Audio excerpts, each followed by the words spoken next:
લોકસભાની ચૂંટણીમાં પક્ષો પ્રચાર કરવા એડી ચોટીનું જોર લગાવી રહ્યા છે ત્યારે કોંગ્રેસના દિગ્ગજ નેતા અહેમદ પટેલ બે જાહેર સભાને સંબોધન કરશે। જામનગર અને ઉના ખાતે અહેમદ પટેલ દ્વારા સભાને સંબોધન કરવામાં આવશે। સવારે 10:30 કલાકે રાજકોટમાં પત્રકાર પરિષદનું આયોજન કરવામાં આવ્યું। મહત્વનું છે કે કોંગ્રેસ પ્રભારી રાજીવ સાતવ ભિલોડામાં સભાને સંબોધન કરશે। થોડી જ વારમાં પ્રેસ કોન્ફરન્સને સંબોધન કરશે અહેમદ પટેલ। જામનગર તેમજ ઉનામાં પણ તેમની જાહેર સભાનું આયોજન કરવામાં આવ્યું છે। કોંગ્રેસના બે દિગ્ગજો અહેમદ પટેલ તેમજ રાજીવ સાતવ સભાને સંબોધન કરવાના છે અને થોડી જ વારમાં પ્રેસ કોન્ફરન્સનું પણ કોંગ્રેસ તરફથી જે આયોજન કરવામાં આવ્યું છે રાજકોટમાં પ્રેસ કોન્ફરન્સનું આયોજન કરવામાં આવ્યું છે અને થોડી જ વારમાં અહેમદ પટેલ સંબોધન કરશે। અહેમદ પટેલની સાથે કોંગ્રેસના અન્ય દિગ્ગજો પણ આ પ્રેસ કોન્ફરન્સમાં ઉપસ્થિત છે। ત્યારે ગુજરાતના પ્રવાસે આવ્યા છે અહેમદ પટેલ કે જે કોંગ્રેસના એક દિગ્ગજ નેતા ગણાય છે, મોટું માથું કહેવાય છે અને હવે થોડી જ વારમાં પ્રેસ કોન્ફરન્સમાં તેઓ સંબોધન કરશે। આપ સૌનું ગુજરાત પ્રદેશ કોંગ્રેસ સમિતિ અને રાજકોટ શહેર કોંગ્રેસ વતી આપનું સ્વાગત કરું છું। આજની પ્રેસમાં ઓલ ઇન્ડિયા કોંગ્રેસ સમિતિના ખજાનજી અને રાજ્યસભાના ગુજરાતના મેમ્બર શ્રી અહેમદભાઈ પટેલ સાહેબ આ પ્રેસ કોન્ફરન્સ સંબોધશે। પછી વચ્ચે આવી જતા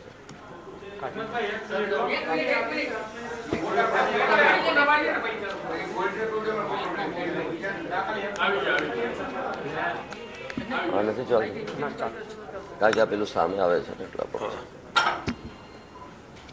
હાથમાં આપી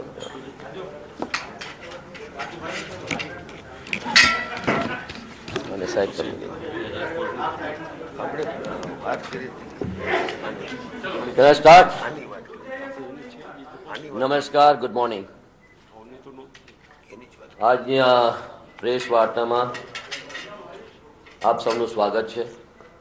आप सबका स्वागत है। I welcome you in this press meet. ગણતરીના કલાકો બાકી રહ્યા છે ત્યારે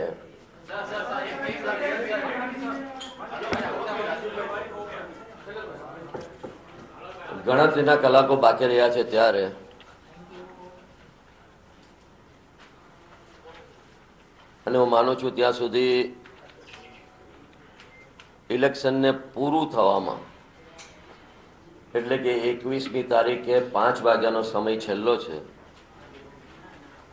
ત્યારે તે બધાને એ પહેલા સંબોધતા ખરેખર આનંદની લાગણી અનુભવું છું।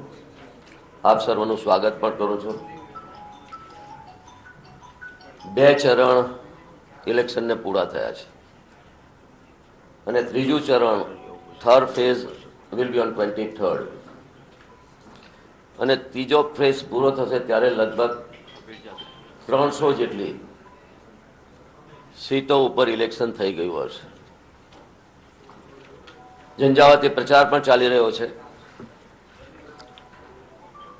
સ્વાભાવિક છે કે ઇલેક્શનમાં પોતપોતાની વાતો દરેક પક્ષો રજૂ કરતા હોય છે, આક્ષેપો પણ થતા હોય છે, પ્રતિ આક્ષેપો પણ થતા હોય છે,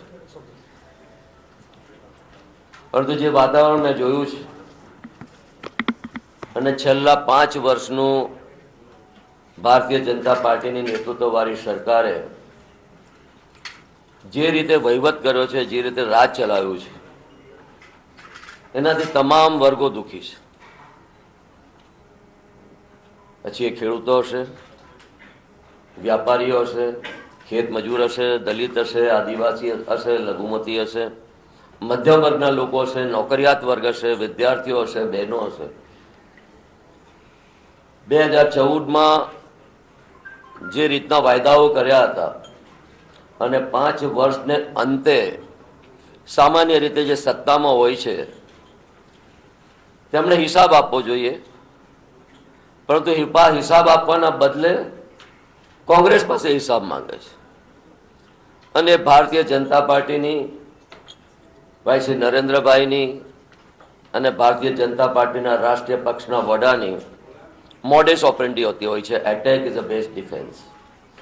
જે પોતે કશું નથી કરી શકે, કોંગ્રેસ પાસે હિસાબ માંગે છે ત્યારે મારે એમને પૂછવું છે કે છેલ્લા 5 વર્ષમાં તમે શું કર્યું આ દેશ માટે? તમારા વાયદાઓનું શું થયું? 2014માં તમને બધાને જાણ છે જે જાતના વચનો આપ્યા હતા એ પાડવામાં તદ્દન નિષ્ફળ ગયા છે. એટલું જ નહીં, પરંતુ એનાથી વિપરીત જે જાતના પગલા ભરવાનો પ્રયત્ન કર્યો અને જેમને એમને ક્રાંતિકારી કદમ કહ્યા એવા નોટબંધી, જીએસટી અને કેટલીક તગલખી યોજનાઓ કે જે તદ્દન નિષ્ફળ જાય છે ને લોકોને અને પ્રજાને મુશ્કેલીમાં મૂક્યા છે, ત્યારે આજે હું દાવા સાથે કહી શકું એમ છું કે 23મી મે જ્યારે પરિણામો આવશે ત્યારે કહેતા થોડું દુઃખ થાય, આપણા ગુજરાતના છે,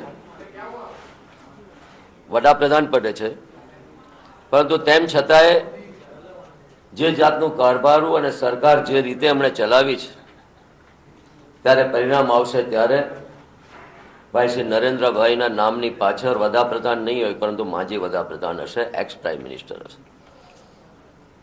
ત્યારે જાજુ તમારી સામે કોઈ ભાષણ કરવા માંગતો નથી, પરંતુ તમારા જે કંઈક પ્રશ્નો હશે એ પ્રશ્નો જો મને પૂછશો તો એનો જવાબ આપતા ખરેખર મને આનંદ થશે.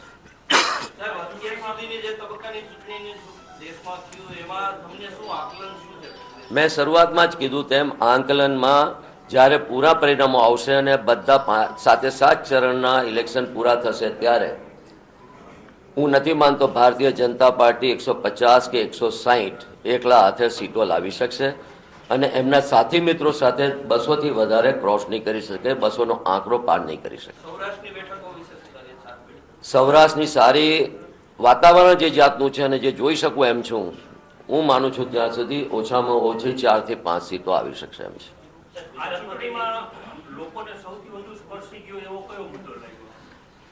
નંબર 1 બેરોજગારી, ખાસ કરીને યુવા મિત્રો આજે તદ્દન દુઃખી છે, પરેશાન છે. નોટબંધીને કારણે બેરોજગારી ઊભી થઈ છે, દાવાથી વિપરીત. જીએસટીને કારણે વેપારીઓ પરેશાન છે, ખેડૂતોની નીતિને કારણે ખેડૂતો પરેશાન છે, બહેનો આજે પરેશાન છે.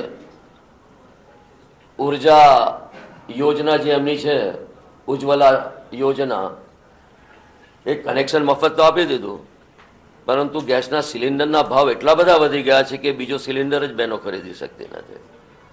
વિદ્યાર્થીઓ પરેશાન છે, ખેતમજૂરો પરેશાન છે, આદિવાસી ભાઈઓ, દલિત ભાઈઓ પરેશાન છે. ત્યારે કોઈ પણ વર્ગ એવો નથી, નાના અને મીડિયમ જે કંઈક ઉદ્યોગો છે એ પણ એટલા જ પરેશાન છે. ત્યારે કોઈ વર્ગ એવો નથી કે જે દુઃખી નહીં હોય અથવા તો પરેશાન નહીં હોય. સામાન્ય માનવી, નોકરિયાત વર્ગ હશે કે મધ્યમ વર્ગ હશે, આવક અને જાવકના 2 છેડા પણ એમને મળતા નથી. ત્યારે તેવા સંજોગોમાં હું નથી માનતો કે આ સરકાર, ભારતીય જનતા પાર્ટીના નેતૃત્વવાળી સરકારને બીજી ટર્મ આ દેશના લોકો આપશે.